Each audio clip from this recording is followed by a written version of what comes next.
Non mais il y a des expressions, ça va pas. C'est n'importe quoi. Il faut arrêter. Par exemple, à vol d'oiseau. J'ai un ami, Quentin, qui habite à 200 mètres de chez moi à vol d'oiseau. Bon, c'est à 300 mètres au sol. Alors j'y vais à pied. Mais pour mon pote Hubert, il habite à 5 km à vol d'oiseau. Avec les petits chemins, les sens interdits, les détours, c'est à 12 km. Alors vendredi, quand avec sa femme Valérie, il m'a invité à dîner, je me suis dit, tiens, je vais y aller en vol d'oiseau, c'est plus court. Ah vas-y toi, pour trouver un oiseau qui est d'accord. C'est galère. J'ai demandé à tous ceux qui passaient dans le coin, et ils m'ont dit non. Et recevoir des noms d'oiseaux, c'est pas très agréable. Quand bien même, j'en aurais trouvé un qui accepte. Encore faut-il qu'il soit suffisamment fort. Par exemple, un merle. S'il me dit oui, moi j'habite au 5e.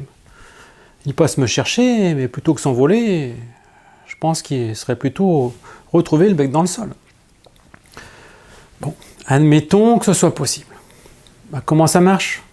En général, c'est un petit oiseau. Est-ce qu'il faut lui monter sur le dos? Il nous attrape par le bec ou avec ses pattes? Et comment on le paye? En graines? Avec un perchoir? Une cabane en bois? Moi, je ne suis pas très bricoleur. Pour les nouveaux-nés, on sait, les cigognes qui te portent dans leur bec et te déposent. Mais après, on n'est pas au courant. On nous a rien dit. C'est pour cela que moi, les histoires de vol d'oiseaux, seulement les longues distances. Quelques centaines de kilomètres avec un avion. Il y a un peu plus d'1 an, j'ai pris l'avion pour aller en vacances à Rio, au Brésil. Figurez-vous que le pilote s'appelait D'Oiseau. Après l'atterrissage, les hôtesses, elles ont dit qu'elles n'ont jamais vu un vol aussi rapide pour aller là-bas. Il faut dire qu'avec un nom comme ça, tu prends le chemin le plus court. Ça c'est sûr. Tout droit, efficace le vol d'oiseau.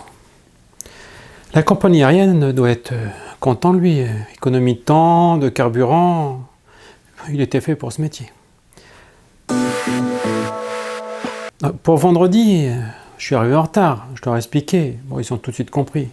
Ils savent que ce n'est pas évident de trouver un oiseau qui nous emmène. Au dîner, il y avait du canard.